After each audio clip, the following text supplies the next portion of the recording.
Hello students, ਅੱਜ ਅਸੀਂ ਕਰਾਂਗੇ ਪ੍ਰੀਤਮ ਸਿੰਘ ਸ਼ਫੀਰ ਦੁਆਰਾ ਲਿਖੀਆਂ ਗਈਆਂ ਦੋ ਕਵਿਤਾਵਾਂ। ਪਹਿਲੀ ਕਵਿਤਾ ਹੈ ਸਾਡੇ ਕੋਲੇ ਦੋ ਪਿੱਪਲ ਦੇ ਪੱਤੇ।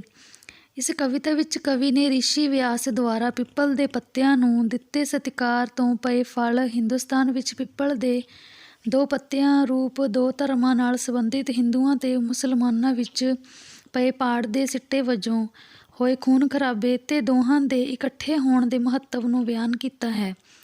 ਇਹਨਾਂ ਸਤਰਾਂ ਵਿੱਚ ਕਵੀ ਕਹਿੰਦਾ ਹੈ, ਦੋ ਪਿੱਪਲ ਦੇ ਪੱਤੇ ਤੋੜੇ ਹੋਰ ਤੋੜ ਕੇ ਪਰੋਤੇ, ਸਿਰ 'ਤੇ ਬੱਧੇ ਰਿਸ਼ੀ ਵਿਆਸ, ਸੁਰਤੀ ਖਾਏ ਸਵਰਗਾਂ ਵਿੱਚ ਗੋਤੇ, ਦਿਲ ਵਿੱਚ ਪੀਆ ਮਿਲਣ ਦੀ ਆਸ, ਤੁਰ ਪਏ ਨਾਲ ਉਹ ਵੀ, ਤੁਰ ਗਏ ਗਿਆਨ ਸਮੁੰਦਰ ਸੱਤੇ, ਜੁਗ ਜੁਗ ਜਿਉਣ ਪਿੱਪਲ ਦੇ ਪੱਤੇ। ਕਵੀ ਕਹਿੰਦਾ ਹੈ ਕਿ ਵੇਦਾਂ ਦਾ ਸੰਕਲਨ ਕਰਨ ਵਾਲੇ ਰਿਸ਼ੀ ਵਿਆਸ ਨੇ ਪਿੱਪਲ ਦੇ ਦੋ ਪੱਤੇ ਤੋੜ ਕੇ ਅਤੇ ਫਿਰ ਕੁਝ ਹੋਰ ਪੱਤੇ ਤੋੜ ਕੇ ਅਤੇ ਉਹਨਾਂ ਨੂੰ ਦੇਵਤਿਆਂ ਦਾ ਰੂਪ ਜਾਣ ਕੇ ਆਪਣੇ ਸਿਰ ਉੱਤੇ ਬੰਨ੍ਹ ਲਿਆ। ਇਸ ਸਮੇਂ ਉਹਨਾਂ ਦੀ ਸੁਰਤੀ ਸਵਰਗਾਂ ਵਿੱਚ ਪਹੁੰਚ ਗਈ, ਕਿਉਂਕਿ ਉਹਨਾਂ ਦੇ ਦਿਲ ਵਿੱਚ ਪ੍ਰਭੂ ਪਤੀ ਨੂੰ ਮਿਲਣ ਦੀ ਆਸ ਸੀ। ਆਪਣੀ ਸੁਰਤੀ ਦੇ ਨਾਲ ਉਹ ਆਪ ਵੀ ਅਤੇ ਉਹਨਾਂ ਦੇ ਦਿਮਾਗ ਵਿੱਚ ਉਛਲ ਰਹੇ ਗਿਆਨ ਦੇ ਸਮੁੰਦਰ ਸਵਰਗਾਂ ਵਿੱਚ ਚਲੇ ਗਏ। ਰਿਸ਼ੀ ਵੇਦ ਵਿਆਸ ਨੂੰ ਸਵਰਗਾਂ ਵਿੱਚ ਪੀਆ ਪ੍ਰਭੂ ਨਾਲ ਮਿਲਾਉਣ ਵਾਲੇ ਪਿੱਪਲ ਦੇ ਪੱਤੇ ਜੁਗ ਜੁਗ ਅਮਰ ਰਹਿਣ। ਅੱਗੇ ਕਵੀ ਕਹਿੰਦਾ ਹੈ, ਦੋ ਪਿੱਪਲ ਦੇ ਪੱਤੇ ਪੁੰਗਰੇ ਹੋਏ ਹਿੰਦੁਸਤਾਨ, ਤੋੜੇ ਆਣ ਕਿਸੇ ਅਣਭੋਲ, ਉਂਝ ਤਾਂ ਇੱਕੋ ਜਿਹੇ ਇਨਸਾਨ। ਹੋ ਪਿਆ ਦੋ ਮਜ਼ਹਬਾਂ ਦਾ ਘੋਲ, ਡੁੱਲਾ ਖੂਨ ਇੱਕ ਥਾਂ, ਲੂ ਲੂ ਹੋ ਗਏ ਜ਼ਿਮੀ ਦੇ ਰੱਤੇ, ਕੀ ਟੁੱਟੇ ਦੋ ਆਫ਼ਤ ਦੇ ਪੱਤੇ। ਕਵੀ ਕਹਿੰਦਾ ਹੈ ਕਿ ਹਿੰਦੁਸਤਾਨ ਵਿੱਚ ਹਿੰਦੂ ਤੇ ਮੁਸਲਮਾਨ ਦੋ ਮਜ਼ਹਬਾਂ ਦੇ ਰੂਪ ਵਿੱਚ ਦੋ ਪਿੱਪਲ ਦੇ ਪੱਤੇ ਪੁੰਗਰੇ ਹੋਏ ਸਨ, ਪਰ ਕਿਸੇ ਨੇ ਅਣਭੋਲ ਹੀ ਉਹਨਾਂ ਨੂੰ ਤੋੜ ਦਿੱਤਾ। ਉਂਝ ਇਨਸਾਨ ਤਾਂ ਸਾਰੇ ਇੱਕੋ ਜਿਹੇ ਹੀ ਹਨ, ਭਾਵੇਂ ਉਹ ਵੱਖ-ਵੱਖ ਧਰਮਾਂ ਨੂੰ ਮੰਨਦੇ ਹਨ, ਪਰ ਉਹਨਾਂ ਨੂੰ ਇੱਕ ਦੂਜੇ ਨਾਲੋਂ ਤੋੜਨ ਨਾਲ ਮਜ਼ਹਬਾਂ ਵਿੱਚ ਆਪਸੀ ਖਿੱਚੋਤਾਣ ਸ਼ੁਰੂ ਹੋ ਗਈ, ਜਿਸ ਦੇ ਸਿੱਟੇ ਵਜੋਂ ਦੋਹਾਂ ਦਾ ਖੂਨ ਇੱਕ ਥਾਂ ਡੁੱਲਿਆ ਤੇ ਧਰਤੀ ਦਾ ਜ਼ਰਾ-ਜ਼ਰਾ ਹਿੱਸਾ ਉਹਨਾਂ ਨਾਲ ਰੰਗਿਆ ਗਿਆ। ਇਸ ਪ੍ਰਕਾਰ ਇਹਨਾਂ ਮਜ਼ਹਬ ਰੂਪ ਦੋ ਪੱਤਿਆਂ ਦਾ ਟੁੱਟਣਾ ਇੱਕ ਆਫ਼ਤ ਸੀ। ਅੱਗੇ ਕਵੀ ਕਹਿੰਦਾ ਹੈ, ਦੋ ਪਿੱਪਲ ਦੇ ਪੱਤੇ ਜੁੜਦੇ ਕੰਵਲ ਪ੍ਰੀਤ ਦੇ ਨਾਲ, ਰਲ ਮਿਲ ਝੂਮ ਝੂਮ ਹੋ ਥੱਲੇ ਹੋ ਚੱਲੇ, ਦੋ ਦਿਲ ਚੱਲਦੇ ਇੱਕੋ ਚਾਲ, ਡਿੱਗ ਪਏ ਸਾਂ ਟਾਹਣੀ ਤੋਂ ਥੱਲੇ, ਨਾ ਕੋਈ ਰੂਹ ਚੁਗੇ ਨਾ ਕੋਈ ਹੂਰ ਚੁਗੇ, ਨਾ ਕੋਈ ਤੁੰਬੇ ਨਾ ਕੋਈ ਕੱਤੇ, ਰੁਲਦੇ ਦੋ ਪਿੱਪਲ ਦੇ ਪੱਤੇ।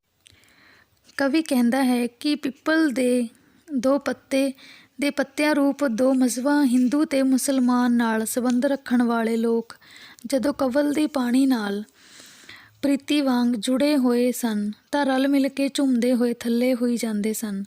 ਉਹਨਾਂ ਦੀ ਮਸਤੀ ਦਾ ਕਾਰਨ ਇਹ ਸੀ ਕਿ ਦੋਹਾਂ ਦੇ ਦਿਲ ਇੱਕੋ ਚਾਲ ਨਾਲ ਚੱਲਦੇ, ਅਰਥਾਤ ਇੱਕੋ ਸਾਂਝੀ ਸੋਚ ਦੇ ਅਧੀਨ ਇਕੱਠੇ ਰਹਿੰਦੇ ਸਨ। ਪਰ ਜਦੋਂ ਉਹ ਟਾਹਣੀ ਤੋਂ ਹੇਠਾਂ ਜ਼ਮੀਨ ਉੱਤੇ ਡਿੱਗ ਪਏ ਤਾਂ ਉਹਨਾਂ ਨੂੰ ਕਿਸੇ ਸੁੰਦਰੀ ਨੇ ਚੁੱਕਣ ਦਾ ਯਤਨ ਕੀਤਾ ਸੀ, ਨਾ ਹੀ ਕਿਸੇ ਨੇ ਉਹਨਾਂ ਤੋਂ ਕੱਤਣ ਦਾ ਜਾਂ ਤੁੰਬਣ ਦਾ ਕੋਈ ਕੰਮ ਲਿਆ, ਅਰਥਾਤ ਨਾ ਕਿਸੇ ਨੇ ਉਹਨਾਂ ਨੂੰ ਹੱਥ ਲਾਇਆ ਤੇ ਨਾ ਹੀ ਕਿਸੇ ਨੇ ਉਸ ਤੋਂ ਕੋਈ ਕੰਮ ਲਿਆਂਦਾ। ਉਹ ਜ਼ਮੀਨ ਉੱਤੇ ਰੁਲਦੇ ਰਹੇ। ਇਹੋ ਹਾਲ ਹੀ ਵੱਖ-ਵੱਖ ਹੋਏ ਦੋ ਧਰਮਾਂ ਦੇ ਲੋਕਾਂ ਦਾ ਹੁੰਦਾ ਹੈ।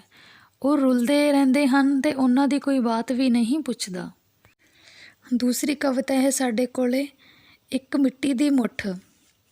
ਇਹ ਵਿੱਚ ਇੱਕ ਰਹੱਸਵਾਦੀ ਕਵਿਤਾ ਹੈ। ਇਸ ਵਿੱਚ ਕਵੀ ਦੱਸਦਾ ਹੈ ਕਿ ਮਿੱਟੀ ਦੀ ਇੱਕ ਮੁੱਠ ਵਿੱਚ ਹਜ਼ਾਰਾਂ ਨਕਸ਼ ਗੁਆਚੇ ਹੋਏ ਹਨ।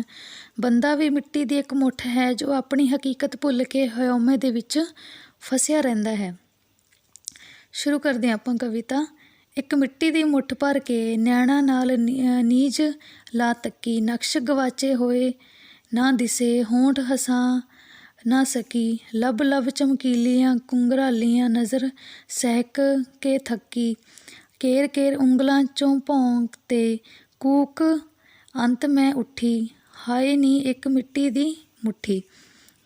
ਮੈਂ ਮਿੱਟੀ ਦੀ ਕਵਿਤਾ ਇੱਕ ਮੁੱਠ ਭਰ ਕੇ ਉਸ ਨੂੰ ਆਪਣੀ ਅੱਖਾਂ ਨਾਲ ਨੀਝ ਲਾ ਕੇ ਦੇਖਿਆ। ਉਸ ਵਿੱਚੋਂ ਮੈਨੂੰ ਹਜ਼ਾਰਾਂ ਰਾਜਿਆਂ ਮਹਾਰਾਜਿਆਂ ਅਤੇ ਸੂਰਬੀਰਾਂ ਦੇ ਗੁਆਚੇ ਹੋਏ ਨਕਸ਼ ਦਿਖਾਈ ਨਾ ਦਿੱਤੇ, ਕਿਉਂਕਿ ਉਹ ਸਭ ਮਿੱਟੀ ਹੀ ਬਣ ਚੁੱਕੇ ਸਨ।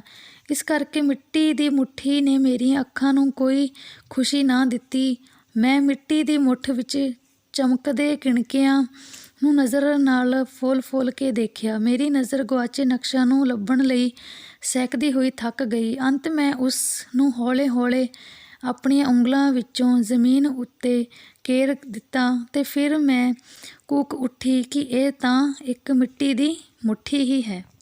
ਅੱਗੇ ਕਵੀ ਕਹਿੰਦਾ ਹੈ, ਇੱਕ ਮਿੱਟੀ ਦੀ ਮੁੱਠੀ ਸੁਫਨੇ ਮੈਂ ਸੈਂ ਬ੍ਰਹਿਮੰਡਾਂ ਕੁੱਲ ਹੁਸਨਾਂ ਦੇ।